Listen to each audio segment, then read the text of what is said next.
Alors, salut à tous. Bon, bah, vous avez pu voir que je m'étais mise sur YouTube.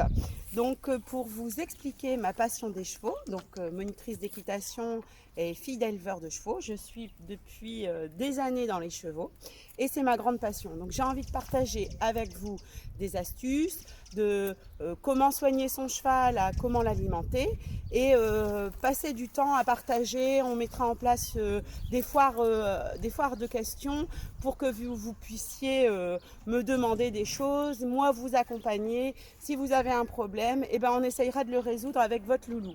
Donc aujourd'hui, j'avais envie de vous parler de l'alimentation du cheval. Donc attention, la règle d'or pour alimenter un cheval. Donc on va se baser d'abord sur la taille du cheval, sur la race, sur l'âge, si c'est un cheval de sport, si c'est un cheval de loisir, et surtout sur l'intensité du travail que vous allez lui demander. Effectivement, vous n'allez pas nourrir de la même manière un poulain de 6 mois et Hamilton qui a 3 ans. Les quantités vont être adaptées au cheval. Donc on fractionnera les rations. Donc l'idéal étant de donner 2 repas minimum par jour, et ça c'est l'idéal dans le normal. Mais si on veut vraiment faire ce qu'il faudrait, le must du must, c'est 3 à 4 fois par jour, rationné en petite quantité. Pourquoi ? Parce que le cheval a un tout petit estomac et il ne peut contenir que 12 à 15 litres de nourriture. Donc vous comprenez bien qu'il est important de fractionner les repas pour avoir une bonne digestion. N'oubliez pas que le cheval est un herbivore et qu'il mange dans la nature 18 heures par jour. Donc l'idéal étant toujours de lui laisser du foin à volonté pour ne pas qu'il s'ennuie.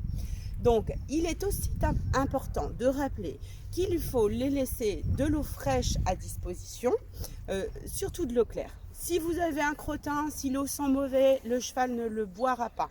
Un cheval boit entre 20 et 40 litres par jour en fonction de la température. Plus il fait chaud, plus le cheval boit beaucoup. Donc moi, ce que j'aime à faire, c'est mettre des bassines d'eau. Comme ça, je peux surveiller la température. Je peux surveiller ce que boit le cheval. Et quand il a fait un gros effort, qu'il a beaucoup sué, et ben dedans, je mets un peu d'électrolyte pour l'aider à récupérer. Donc là-dessus, je voulais vous parler également de tout ce qui était fourrage. Il est important pour le cheval d'avoir donc, comme je vous l'ai dit, du foin à volonté, entre 10 et 15 kilos de foin par jour. Forcément, un cheval comme Karine qui fait 1,80 m, je vais lui donner un ballot de foin par jour. Un cheval comme Hamilton qui est plus petit, qui fait 1,65 m, j'irai jusqu'à 3/4 de ballot, et un poulain comme Cachemire, un demi-ballot de foin par jour. Donc, suite à ça, la paille sert de litière. Donc, il est très important d'avoir toujours une litière propre pour que le cheval puisse s'y reposer et d'avoir du foin. Parce que s'il n'y a pas de foin, le cheval va se ruer sur la paille, va manger la paille et ça va faire un bouchon et le bouchon fait des coliques. Donc, soyez vigilante à ça. Donc, on a parlé de la paille. Donc, il existe plusieurs pailles, la paille d'orge, la paille de blé, bon ben voilà. L'orge et l'avoine. L'orge doit bien être aplatie. Donc, il a plutôt un effet, l'orge, de faire grossir les chevaux, plutôt pour des chevaux qui sont en pâture. Et l'avoine, c'est plutôt quelque chose qui va les chauffer. Donc, si vous voulez un cheval qui soit cool, je ne vous conseille pas de lui donner trop d'avoine, hein. Donc l'idéal étant les granulés. Donc dans les granulés, vous avez donc tout ce qui est matière première, orge, avoine, tout ça, qui est concentré dans un aliment industriel, dans un petit bouchon. Dedans, vous avez des sels minéraux, des vitamines. En fin de compte, ça regroupe tout ce que le cheval a besoin. Donc, je trouve que c'est vraiment plus adapté, surtout si on ne connaît pas trop les rations, de donner un granulé. Donc, moi, j'ai choisi depuis des années, je travaille avec Reverdy. J'ai choisi cet aliment parce que c'est un aliment qui est, par mon expérience professionnelle, haut de gamme. Il me donne des beaux chevaux en état. Il est pas trop cher sur le marché, il est bien placé.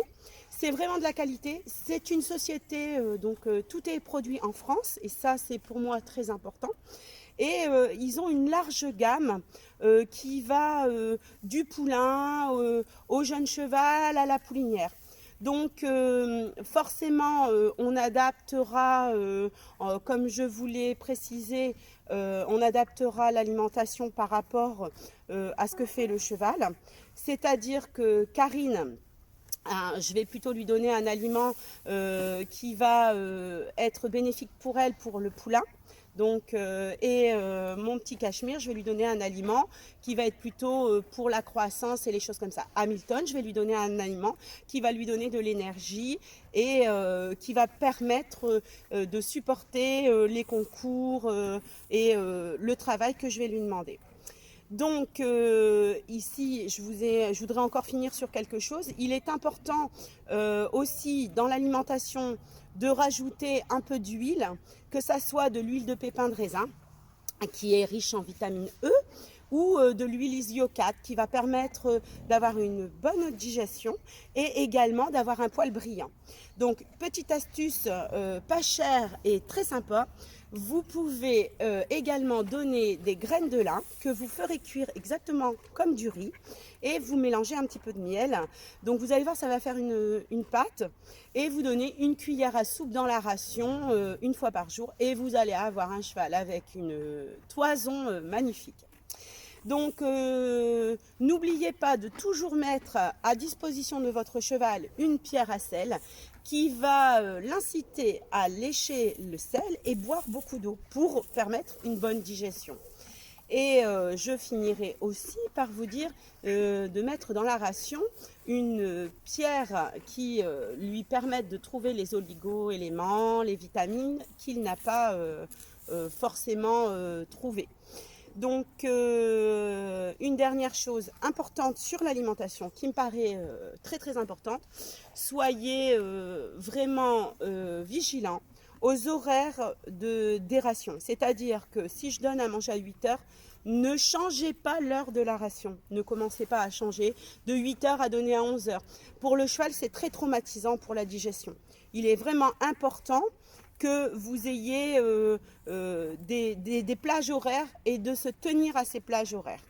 Donc forcément, on est en confinement, donc je ne travaille pas mon cheval aussi bien pour éviter les chutes pour finir à l'hôpital et aussi bien pour le laisser grandir parce qu'il n'a que 3 ans. Donc j'ai adapté ma ration, j'ai diminué progressivement afin de ne pas lui apporter trop d'énergie. Car si je lui apporte trop d'énergie, c'est la catastrophe, on risque le coup de sang, on risque des problèmes. Donc là, on est vraiment au minimum. Donc écoutez, j'espère que cette vidéo elle vous a plu. Si elle vous a plu, suivez-moi aussi sur mon Facebook pro Patricia Bacro Monitrice et je compte sur vous pour partager, liker et puis me faire connaître et je vous prépare une autre vidéo. À bientôt!